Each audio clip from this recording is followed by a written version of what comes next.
Constant क्या होता है उसका ओवरव्यू हम पूरा इन डिटेल्स में समझा दिए थे। अब उसके बारे में थोड़ा सा अब थ्योरेटिकली थोड़ा डील कर देते हैं उस चीज को, क्या होता है, व्हाट इज कांस्टेंट।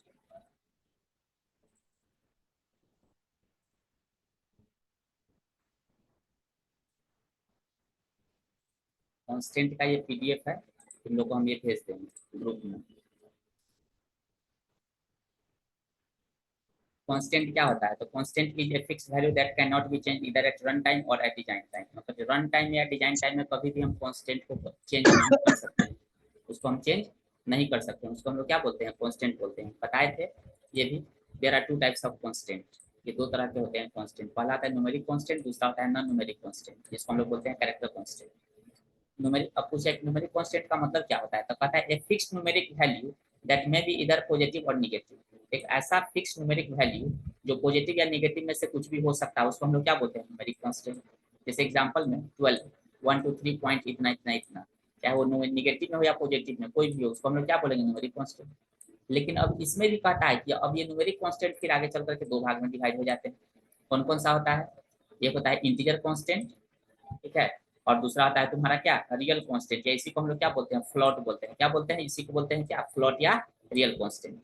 तो अब कहता है कि अब इंटीजर कांस्टेंट किसको कहते हैं, कहता है कि fixed integer number that may be इधर पॉजिटिव और negative can not allow decimal part. कहता है क्या कि एक ऐसा नंबर जो पॉजिटिव या निगेटिव हो बट डेसिमल पार्ट नहीं रखता हो, उसको हम लोग क्या बोलेंगे, इंटीजर बोलेंगे। अब कहता है एग्जांपल में 1 2 3 4 1 2 3 4 5 6 7 1 2 5 पॉइंट इतना ही रॉन्ग है, ये इंटीजर में ये रॉन्ग है क्योंकि ये फ्रैक्शन पार्ट क्या करेगा, नहीं रखेगा।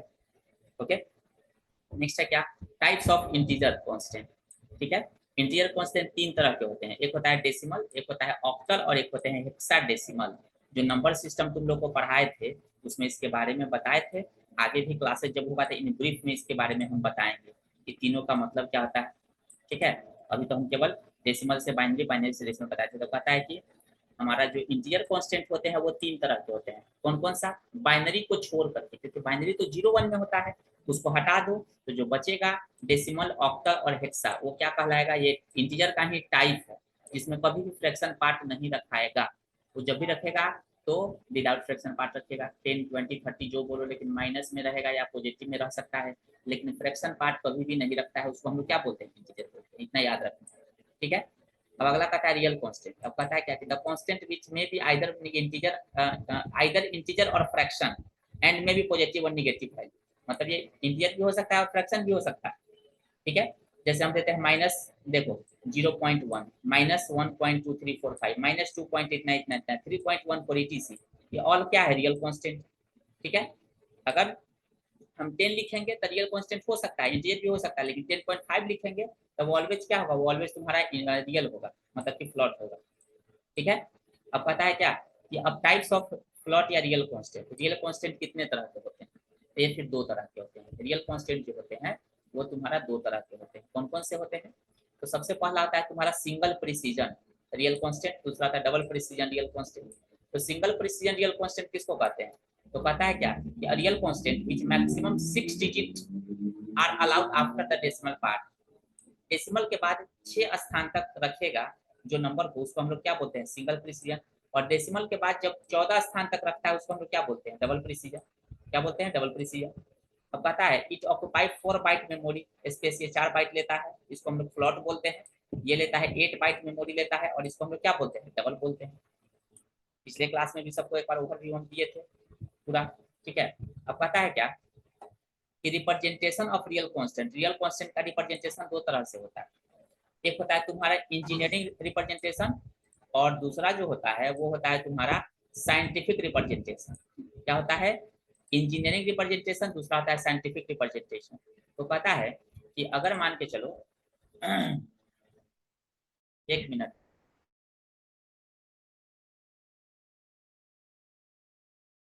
तो यहाँ पे क्या कहता है कि अगर हम रियल कांस्टेंट को रिप्रेजेंट करना चाहते हैं तो दो तरीके से, सबसे पहला आता है इंजीनियरिंग रिप्रेजेंटेशन, दूसरा होता है साइंटिफिक साइंटिफिक रिप्रेजेंटेशन। हम लोग ये यूज करते हैं ना वो होता है इंजीनियरिंग रिप्रेजेंटेशन, लेकिन बहुत जगह पर साइंटिफिक रिप्रेजेंटेशन भी यूज होता है। कहाँ पे होता है? तो जहाँ पे साइंटिफिक कैलकुलेशन की बात होती है वहां पे, ठीक है। तो होता कैसे है, काम ये कैसे करता है, तो देखो जैसे मान के चलो कि यहाँ पे लिखा हुआ है रन में जाते हैं, टाइप करते हैं एक्सेल, समझा देते हैं ये कैसे रिप्रेजेंट करता है अपने आप को। तो यहाँ पे देखो तुम जा करके, अगर हम यहाँ पे जाते हैं और यहाँ पे लिखते हैं 1/15 तो क्या लिख सकते हैं, 1 × 10⁻15 लिख सकते हैं ना। तो हम क्या करेंगे, 15 जहाँ है वहीं रहेगा, 1 जहाँ है वहीं रहेगा, अब गुने 10 के बदले में क्या आ जाएगा, ई प्लस, बस। अगर मान के चलो कि हम यहाँ पे लिखते हैं 2500, क्या लिख सकते हैं, 2.5 गुने 10 का पावर कितना दे सकते हैं, 2 दे सकते हैं ना, 10 × 100 और 100 गुने 2.5, ठीक है। 3 ना हो जाएगा, 3 हो जाएगा, यानी कि 1000 में इतना से गुना कर देंगे तो हो जाएगा, यानी कि हम इतना लिख सकते हैं ना। तो ऐसा लिखने के लिए हमको क्या करना होगा, तो लिखेंगे क्या, 2.5 ई +3 देखो 3 जहाँ है वही है, देखो यहाँ पे 3 जहाँ है वही है, 2.5 जहाँ है वही, ई प्लस बीच में आ गया। लिखने का तरीका, अगर 1000 है, 1,00,000 है, तो क्या लिख सकते हैं, 1 गुने 10 का पावर कितना लिख सकते हैं, 6, ठीक है। तो क्या लिखेंगे, 1 ई +6, इसको क्या लिख सकते हैं, 6, ऐसे लिख सकते हैं। 1.0 भी कर दोगे तो भी चलेगा, मतलब कि जितना पावर रहता है वो सही वही रहता है, और जो 1 है वही रहेगा, 10 10 के बदले में ई आ जाता है, बस यही लिखने का तरीका। देखो आना गया अपने आप, +6 आया ना। ये तरीका होता है लिखने का। तो हालांकि इसका सी में कोई यूज नहीं है, लेकिन नंबर को रिप्रेजेंट करने का जो तरीका है हम बता दिए, कभी देखोगे तो तुम लोगों को समझ में आ जाए कि हाँ क्या है। जैसे एक्सेल हम खोल रहे हैं, बहुत लोग क्या है ना कि एक्सेल में क्या करोगे कि कभी कभी ऐसा प्रॉब्लम सबको आता है। देखो यहाँ पे हम गए, लिखते हैं 1 पर 1 2 3 4 5 6 7 8 9 10 11 12 13 14 15, अपने आप देखो तो चेंज हो गया। हम कुछ किए हैं क्या, नहीं।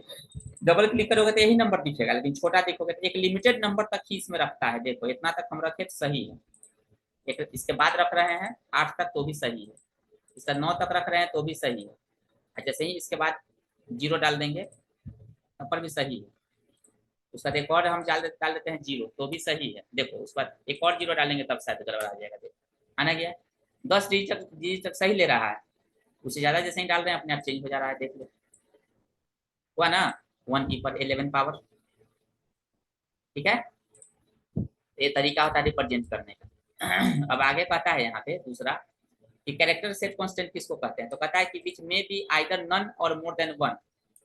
आइदर नन मतलब कुछ भी नहीं हो सकता है और एक से ज्यादा भी हो सकता है, जैसे एग्जांपल में 1 राम 1, मतलब ये सब क्या है, कैरेक्टर कांस्टेंट है। पता है क्या कि टाइप्स ऑफ कैरेक्टर कांस्टेंट ये 2 तरह के होते हैं, कौन कौन सा, एक होता है सिंगल कैरेक्टर कांस्टेंट और एक होता है तुम्हारा कौन सा, स्ट्रिंग कांस्टेंट, जिसको हम लोग क्या बोलते हैं, ग्रुप ऑफ कैरेक्टर, ठीक है।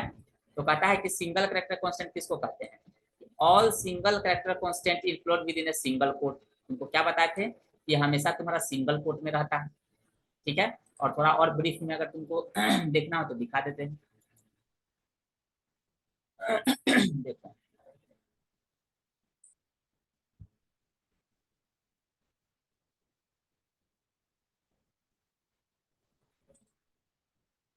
देखो कैरेक्टर कांस्टेंट जो होते हैं वो तुम्हारा 2 तरह के होते हैं, सिंगल कैरेक्टर कांस्टेंट होते हैं और एक होता है तुम्हारा मल्टीपल कैरेक्टर कांस्टेंट, इसी को हम लोग बोलते हैं स्ट्रिंग कांस्टेंट, ठीक है।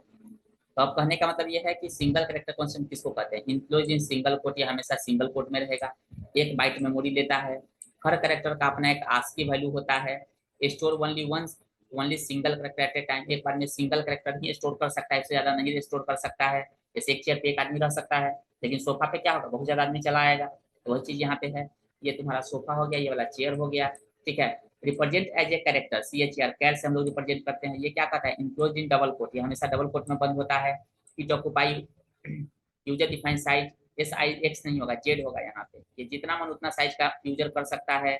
स्पेस एलोकेट इसका आस्की वैल्यू नहीं होता है, ये इंट्स विथ नल इसका होता है, इसका नहीं होता है। मतलब ये देखो, ये एक चैप्टर ही पढ़ना है पूरा का पूरा, आगे चल करके बहुत बड़ा चैप्टर है ये, 2-4 क्लास पढ़ाएंगे, इसके बारे में भी 1-2 क्लास पढ़ाएंगे।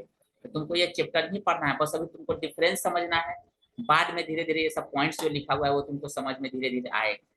ठीक है, धीरे धीरे समझ में आएगा, थोड़ा टाइम लगेगा। बस अभी तुमको डेटा टाइप के बारे में जानना है कि मैंने इसका क्या क्या यूज है, कैसे है, बस उतना है, उससे ज्यादा नहीं जानना है। ठीक है, तो 2 तरह का होता है कांस्टेंट, एक तुम्हारा होता है कैरेक्टर कांस्टेंट में सिंगल कैरेक्टर कांस्टेंट, और एक होता है तुम्हारा कौन सा स्ट्रिंग कांस्टेंट। ये क्या कहता है, वन और मोर देन वन कैरेक्टर, मतलब एक या एक से अधिक character include within a double quote are known as string constant. इसको हम लोग क्या बोलते हैं, स्ट्रिंग कांस्टेंट बोलते हैं। ठीक है, अब कहता है कि for example unlike single character constant, a string constant cannot be used to perform basic arithmetic operation because it does not have ASCII value। मतलब कहता है कि अब ये जो लिखा हुआ है ना पॉइंट्स, इसके बारे में जब तक प्रैक्टिकली हम नहीं बताएंगे ना तब तक तुमको समझ में नहीं आएगा। अब कैसे, पता है क्या कि अनलाइक सिंगल कैरेक्टर कांस्टेंट, मतलब सिंगल कैरेक्टर कांस्टेंट के जैसा स्ट्रिंग कांस्टेंट जो होता है ना कभी भी बेसिक अर्थमेटिक ऑपरेशन परफॉर्म नहीं कर सकता है, क्योंकि इसके पास आस्की वैल्यू नहीं होता है। आस्की वैल्यू का मतलब क्या होता है, ये एक छोटा सा चैप्टर आगे हम पढ़ाएंगे। जैसे मान के चलो, एक समझाते हैं तुमको, इसका प्रैक्टिकली दिखा देते हैं।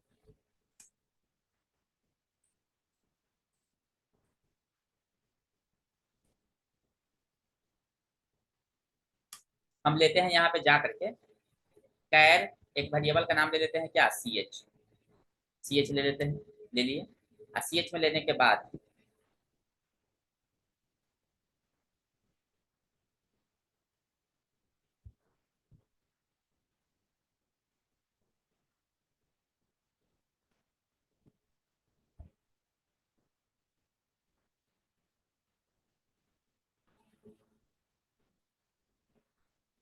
अब देखो यहाँ पे कर लिया सी एच, तो कैट सी एच जाने के बाद लिखते हैं इक्वल टू, यहाँ पे सिंगल कोट में देते हैं ए, दे दिए ना, ए दे दिए। अब यहाँ पे देते हैं क्या, C H equal to C H plus one, कर दिए। अब यहाँ पे देते हैं क्या, कैरेक्टर के लिए यूज करते हैं परसेंट सी, लिखवाए थे परसेंट डी इंटीजर के लिए, परसेंट सी कैरेक्टर के लिए, और यहाँ पे कॉमा दे करके क्या कर देते हैं, C H, get C H, G E T C H.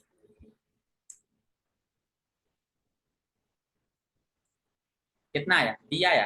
अगर मान लेके चलो कि तुमने सी एच में क्या रखा, ए रखा ना यहाँ पे बड़ा वाला, लेकिन एक जोड़ दिया उसमें, तो अपने आप क्या आ गया, अर्थमेटिक ऑपरेशन परफॉर्म किया, बी आना गया। अगर तुम इसमें जोड़ देते हो कितना, 5, एक के बाद कितना आ जाएगा, एफ आ गया, आना गया। लेकिन ऐसा तुम कभी जोड़ सकते हो राम प्लस वन, कि कोई मोहन हो जाए चाहे रामू हो जाए, ऐसा तो नहीं होता है। उसी पॉइंट को कह रहा है, अगर तुम इसको स्क्रीनशॉट लेना चाहते हो तो एग्जाम्पल के लिए लिख सकते हो, जिसको लेना हो स्क्रीनशॉट ले सकते हो, ले लो।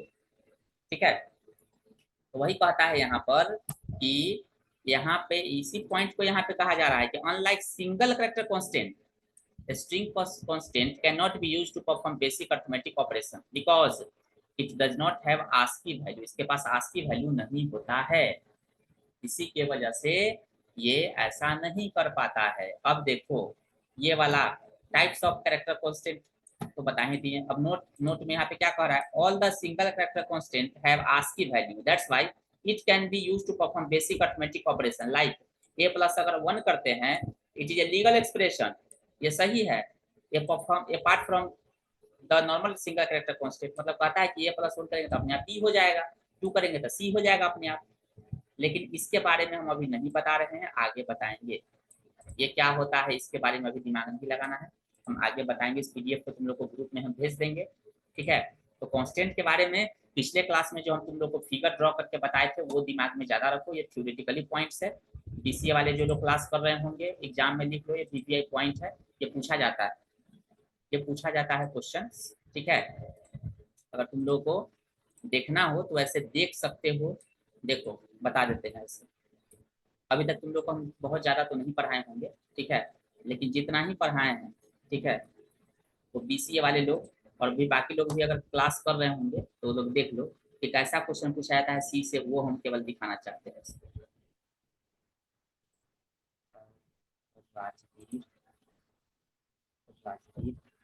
इधर का बीएससी का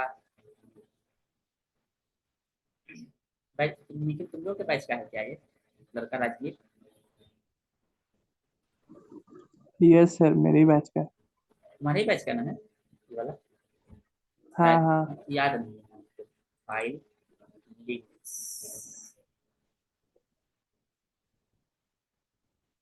हाँ हाँ हाँ, तुम ही लोग के बैच का है, याद आ गया ग्रुप्स में। इसमें होगा होगा होगा होगा होगा सी सी लैंग्वेज के सर। यस, इसमें होना चाहिए क्वेश्चंस। देखो, तुम लोग को हम अभी तक पढ़ाए हैं, उसमें से 5 का नंबर 1 क्वेश्चन देखो तो क्या लिखा हुआ है? Right the formatted input output function. Right the formatted input output function. Just अभी तुम लोग को 5 मिनट में ही टॉपिक पढ़ाने वाले हैं। उसके बाद देखो था यहाँ पे क्या लिखा हुआ है? व्हाट इज वेरिएबल, पढ़ाए कि नहीं पढ़ाए? व्हाट इज ऑपरेटर, पढ़ाए हैं कि नहीं पढ़ाए हैं? Discuss binary operator with suitable example. Notes में अभी तुम लोग को पढ़ाए कि नहीं? हम मात्र तुम लोग को 4 क्लास पढ़ाए। क्वेश्चन तुम वो आराम से बीसीए का 20 नंबर का होता है, ग्रेजुएशन का तुम आराम से बना दे रहे हो। तो तुम 10 क्लास कर लोगे तो तुम आराम से 2 क्वेश्चन बना सकते हो। देखो, ये है बीसीए का क्वेश्चन, ठीक है? तो ये क्वेश्चन जो है ना आता है, कांस्टेंट वेरिएबल पूछा है तो कांस्टेंट अगला बार पक्का है कि पूछेगा ही पूछेगा, ठीक है? तो ये क्वेश्चन इंपॉर्टेंट है एग्जामिनेशन पर्पस के लिए।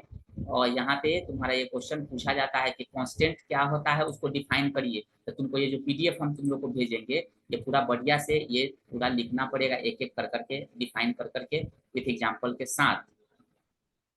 ओके, वेरिएबल और कांस्टेंट दोनों पूछता है, ये भेज देंगे ग्रुप में, ठीक है? तो ये हो गया तुम्हारा कांस्टेंट के बारे में। अब आगे हम लोग जो पढ़ने वाले, ये भी पिक्चर है ना, ये भी पिक्चर भेज देंगे, इसके नीचे लिख लेना सब, ठीक है? ये भी भेज देंगे क्लास के बाद।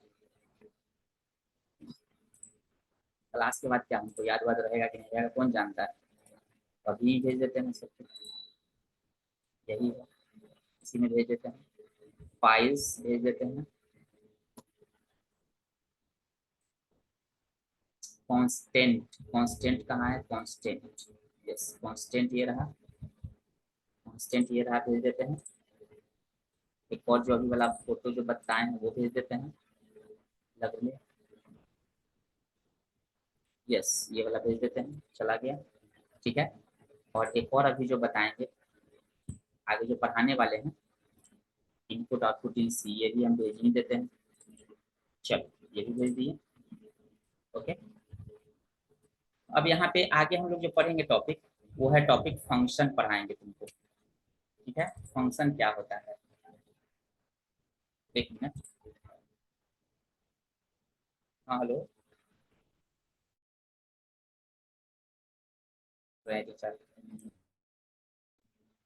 जस्ट तुम लोग लाइन पर रहो, बस 1 मिनट का होल्ड करेंगे।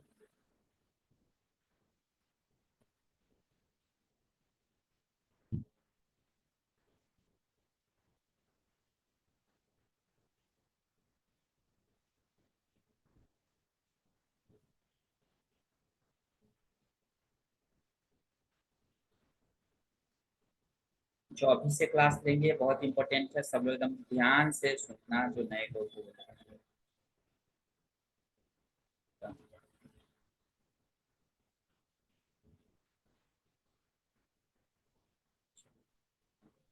हाँ, तो अब आगे हम लोग बात कर रहे थे क्या कि आगे जो हम लोग टॉपिक अब पढ़ेंगे, ठीक है? वो कौन सा टॉपिक पढ़ेंगे? Input output in C. Input output का मतलब होता क्या है, सिंपल सा पहले समझो, ठीक है? तो कहता है कि अगर मान के चलो, ठीक है, अगर मान के चलो कि कोई भी चीज कीबोर्ड से तुम अगर डालते हो, कैलकुलेटर में लिखते हो, 1 प्रेस करते हो तो 1 हो जाता है, 2 प्रेस करते हो तो 2 दिखाता है, 3 प्रेस करते हो तो 3 दिखाता है, ताकि तो होता कैसे है? उसी तरीके से मान के चलो कि तुम कोई दुकान में जाते हो, बिल बनाने के लिए तुमको देता है, कोई शर्ट पैंट खरीदते हो, तो कुछ ना कुछ इनपुट करता है, क्या कितना तुमने शर्ट खरीदा, कितना उसका प्राइस इनपुट करता है। तो आखिर उसको क्या बोलते हैं? इनपुट करना। मतलब कि तुम जब तक इनपुट नहीं दोगे तब तक वो प्रोसेस नहीं करेगा। जब तक मान के चलो कि तुम अगर इनपुट नहीं दोगे तब न जाकर के प्रोसेस करेगा, ठीक है?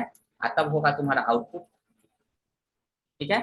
तो प्रोसेस कौन करता है? ये करता है तुम्हारा सीपीयू। सीपीयू मतलब उसका ब्रेन होता है कंप्यूटर का, वही करता है सीपीयू, ठीक है? लेकिन हमको इनपुट देना पड़ता है खुद, और आउटपुट उसी के अकॉर्डिंगली निकलता है। आई बीच में जो प्रोसेसिंग करवाता है कौन? प्रोग्रामर करवाता है, जो हम लोग कोडिंग लिखेंगे उसी के अकॉर्डिंगली करेगा।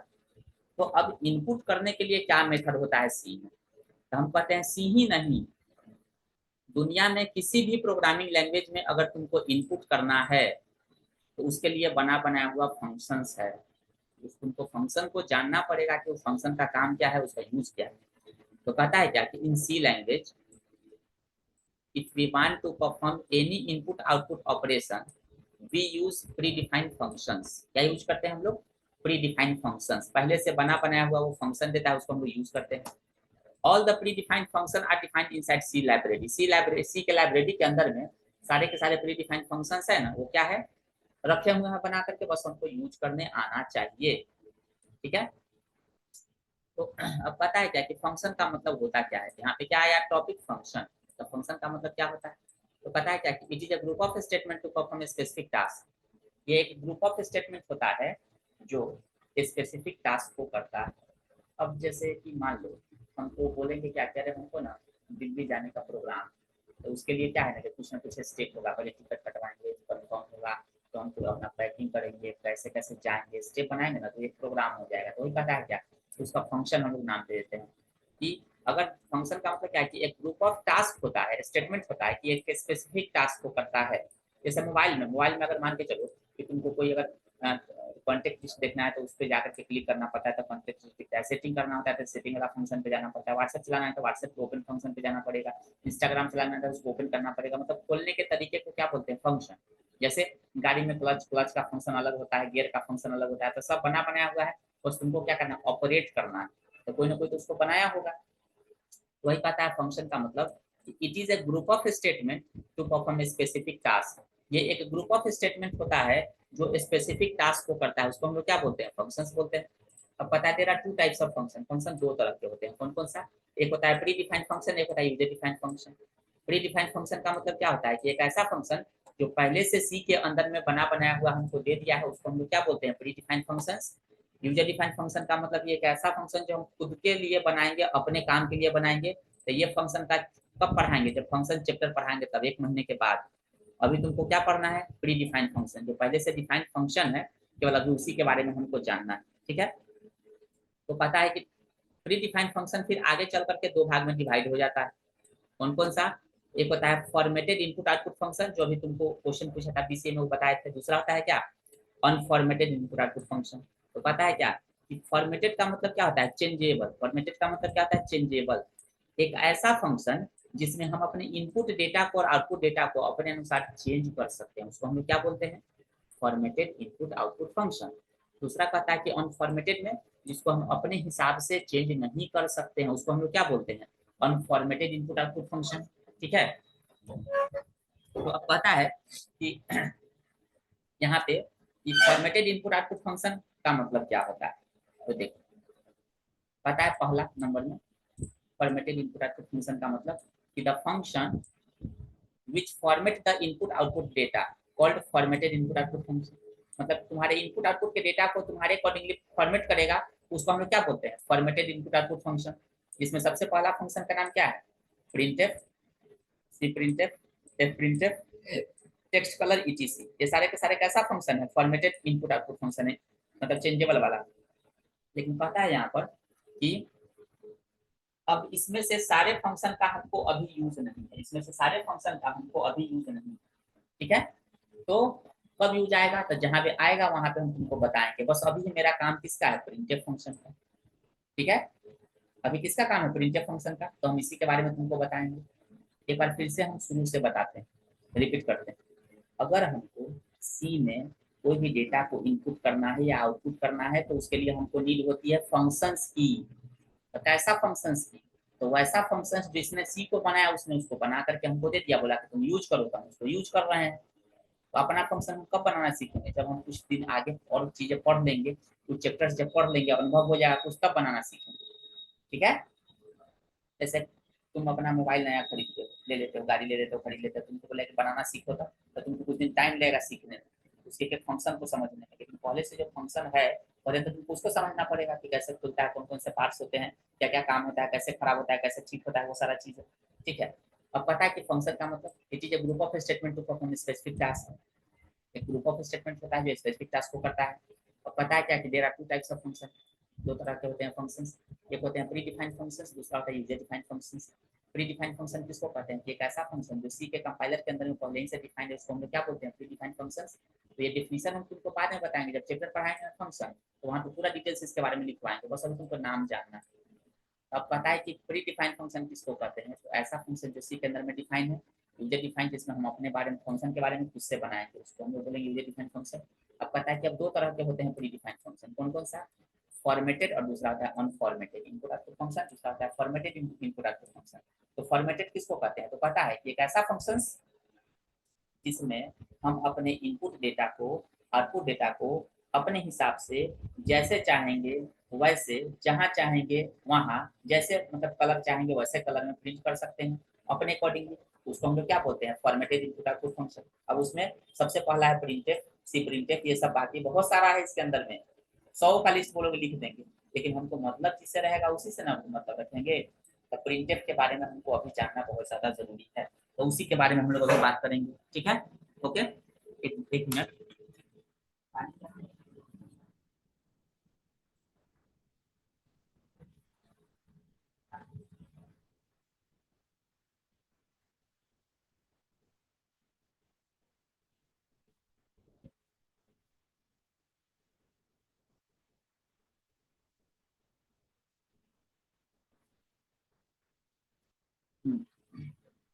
चलो, तो इसमें से हमको मतलब किससे है? हमको मतलब है प्रिंटफ फंक्शन से। प्रिंटफ फंक्शन का मतलब क्या होता है? तो ये कहता है प्रिंटफ फंक्शन क्या कहता है? This function is use to print the any message as well as value. मतलब ये मैसेज को भी प्रिंट करता है और वैल्यू को भी। कहाँ पे?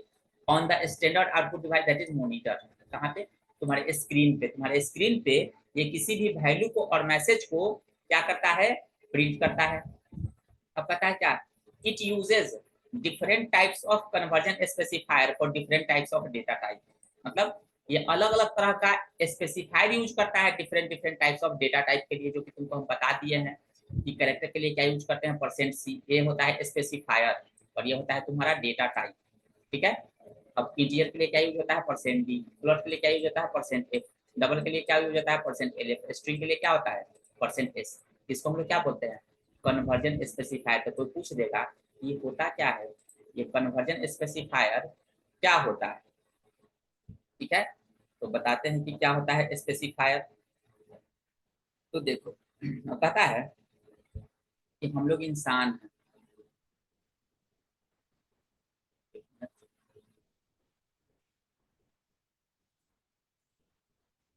यहाँ पे देखो, ये रेड कलर का मार्क लगा रहे हैं, वो है स्पेसिफायर। देखो यहाँ पे ये वाला है ना, देखो यही होता है। क्या होता है पता है क्या? each and every data type या constant है predefined conversion specifier which convert the given data type value to machine format। तुम्हारे डेटा को किसमें चेंज करता है? मशीन के डेटा में। उसी के लिए यूज होता है ये सारा जो तुमको अभी बता रहे हैं वहां पे। समझ में आया? अब देखो, जैसे कि मान के चलो कि एक इंसान है ना, उसको अगर हम बोलेंगे कि भाई इंट का मतलब इंटीजर होता है, तो समझ जाएगा। कैरेक्टर का मतलब कैर होता है, प्लॉट का मतलब प्लॉट होता है, समझता है, इंसान है, इंग्लिश से पढ़ लेगा। कंप्यूटर को इसको नहीं समझ में आता है, तो उसके लिए क्या है? परसेंट सी कंप्यूटर के लिए, परसेंट डी कंप्यूटर के लिए, percent C, C for character, D for decimal number, A for plot, long plot और स्ट्रिंग। ये सब के सब क्या है? मशीन के लिए। अब देखो इसका दो सिंटेक्स होता है, सिंटेक्स नंबर 1 और सिंटेक्स नंबर 2। वन सिंटेक्स किसके लिए होता है? तो सिंटेक्स नंबर 1 जो होता है, ये होता है mainly use for print any message. किसके लिए होता है? मैसेज के लिए। क्या? द प्रिंटफ, और यहाँ पे डबल कोट खोलेंगे, अब मैसेज जो लिखना है लिख दो, डबल कोट बंद कर दो, और यहाँ पे ब्रैकेट बंद करके सेमीकोलन दे दो, कहानी खत्म। दूसरा होता है syntax number 2, mainly use for print the any value या कांस्टेंट। किसी कांस्टेंट या वैल्यू को प्रिंट करने के लिए यूज होता है सिंटेक्स नंबर 2। तो देखो प्रिंटफ, कन्वर्जन स्पेसिफायर, और यहाँ पे क्या देंगे? वेरिएबल का नाम। स्पेसिफायर यहाँ पे देंगे, वेरिएबल का नाम यहाँ पे देंगे। यानी कि प्रिंटफ का दो सिंटेक्स। सिंटेक्स नंबर 1 के बारे में सबसे पहले तुमको हम बताने वाले हैं अभी, ठीक है? सिंटेक्स नंबर 1 के बारे में अभी तुम लोगों को बताने वाले हैं। तो देखो सिंटेक्स नंबर 1 क्या कहता है। तो यहाँ पे तुमको बाकी लाइन से कोई मतलब नहीं रखना है, हम जो लाइन बोल रहे हैं उसी से सबको मतलब रखना है, ठीक है? तो देखो, जो लाइन हम बताने वाले हैं उसी से मतलब रखना है, बाकी किसी लाइन से नहीं। प्रिंटफ का मतलब है तो प्रिंटफ से मतलब रखना है, बाकी कौन लाइन का मतलब क्या अगले क्लास तक सब तो समझ में आ जाएगा।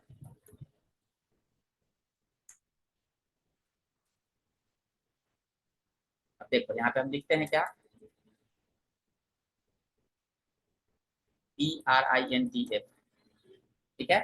अब लिख देते हैं क्या, WWELCOM, welcome to the C programming.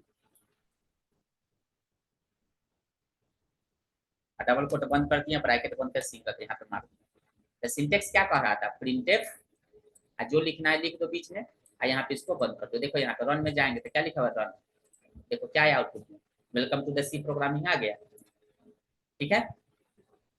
तो यहाँ पे अगर हम चाहते हैं कि लाइन को ब्रेक करे, लाइन को कहीं ब्रेक करे, तो बीच में स्लैश एन लगा देना, स्लैश एन, इस लाइन को ब्रेक कर देगा। देखना, हम जाकर के रन में जाते हैं, क्लिक करते हैं यहाँ पे रन पे, देखो चाहे ऑल्ट आर प्रेस करोगे ना तो रन अपने आप खुल जाएगा, ऑल्ट आर से मार दो एंटर, देखो क्या लिखा, welcome to the C program, है ना।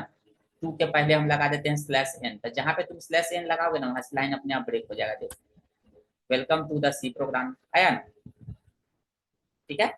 तो ये होता है स्लैश एन का मतलब। तो प्रिंटफ का पहला सिंटेक्स तो सबको क्लियर हो गया होगा, क्या कह रहा है, देखो mainly use for print any message, किसी मैसेज को प्रिंट करने के लिए, प्रिंटफ मैसेज एग्जांपल में welcome to the C language, output में क्या आएगा, welcome to the C language. अब लिखते हैं क्या, प्रिंटफ हेलो वर्ल्ड, तो यहाँ पे क्या आएगा, हेलो एक लाइन में, वर्ल्ड दूसरा लाइन में, क्योंकि दोनों के बीच में क्या है, स्लैश एन। अब देखो स्लैश एन का मतलब क्या होता है, लाइन चेंज। अभी लिखे ना, स्लैश टी का मतलब क्या होता है, वन टैब स्पेस, क्या होता है, वन टैब स्पेस, कांस्टेंट में यही चीज बात छोड़े हैं तुमको। स्लैश टी का मतलब क्या था, वन टैब स्पेस। जैसे देखो हमको यहाँ पे प्रिंट करना है,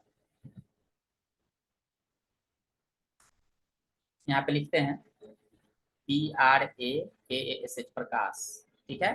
और यहाँ पे हम लिखते हैं क्या, RAVINA, रवीना, हम यहाँ पे लिखते हैं। तो देखो रन कराते हैं, ऐसा आया। दोनों के बीच में हम चाहते हैं लाइन को ब्रेक करें, तो आर के पहले स्लैश एन लगा दिए, देखो तो लाइन ब्रेक हो गया। स्लैश टी लगा देंगे ना, देखना एक थोड़ा सा डिस्टेंस हो जाएगा दोनों के बीच में, एक और स्लैश टी लगा देते हैं तो और ज्यादा डिस्टेंस हो जाएगा, हुआ ना। एक और स्लैश टी लगा दो तो और ज्यादा डिस्टेंस हो गया, है ना। हम चाहते हैं क्या कि प्रकाश को नीचे लाएं, ठीक है, इसको इधर लाएं। तो देखो यहाँ पे लिखते हैं क्या, पहले लिखेंगे स्लैश, देखो PRAK प्रकाश, RAVINA रवीना लिख दिए। अब यहाँ पे जाते हैं, मारते हैं यहाँ पे, देखो रन कराएं, ऐसे आगे। अब प्रकाश को नीचे लाना है तो यहाँ पे लिखेंगे slash N slash N slash N, 3 बार। तो देखो 3 लाइन नीचे आ गया। हमको आगे लेके जाना है तो slash T slash T slash T, देखो तो आगे चला गया, है ना। थोड़ा सा एक को पीछे लेना चाहते हैं तो देखो 2 बार आगे गया। और रवीना को नीचे लाना है तो देखो यहाँ पे जाएंगे, कर देंगे स्लैश एन 2 बार, तो देखो 2 लाइन नीचे आ गया। और लगा देंगे स्लैश एन, उतना लाइन जितना स्लैश एन उतना लाइन नीचे आएगा, देखो आ गया। आगे बढ़ाना है तो slash T slash T slash T slash T, देखो आ गया। फिर यहाँ पे स्लैश टी, देखो तो आया ना, ठीक है। अब यहाँ पे जा करके कुछ भी तुमको जो भी मतलब जैसे भी तुमको ब्रेक करना हो, जहां लेके जाना हो अपने हिसाब से हम लेके जा रहे हैं ना, इसी को हम लोग क्या बोलते हैं, फॉर्मेटेड। अब बताओ इसमें इतना सबको क्लियर हुआ कि नहीं हुआ, जल्दी 3 मिनट बचा हुआ, किसी को कोई दिक्कत है तो बताओ। जितना हम अभी बताए प्रिंटफ के बारे में, कोई दिक्कत नहीं ना, एनीवन, सुनीता क्लियर है, अजीत क्लियर है सर। मैडम आपको क्लियर है,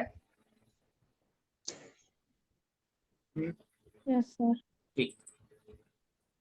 अब यहाँ पे जाते हैं, और अब मान के चलो कि हमको कोई वैल्यू को प्रिंट करना है, तो जैसे यहाँ पे हम लिखते हैं क्या, पहले शुरू में बताते हैं तो किसी को समझ में नहीं आ रहा होगा, देखो INT इंट ए बराबर लिख देते हैं कितना, 156, कुछ भी लिख दो। अब हमको ए के वैल्यू को प्रिंट करना है, तो ऐसा थोड़े है कि हम यहाँ पे ए लिख देंगे तो प्रिंट कर देगा, नहीं।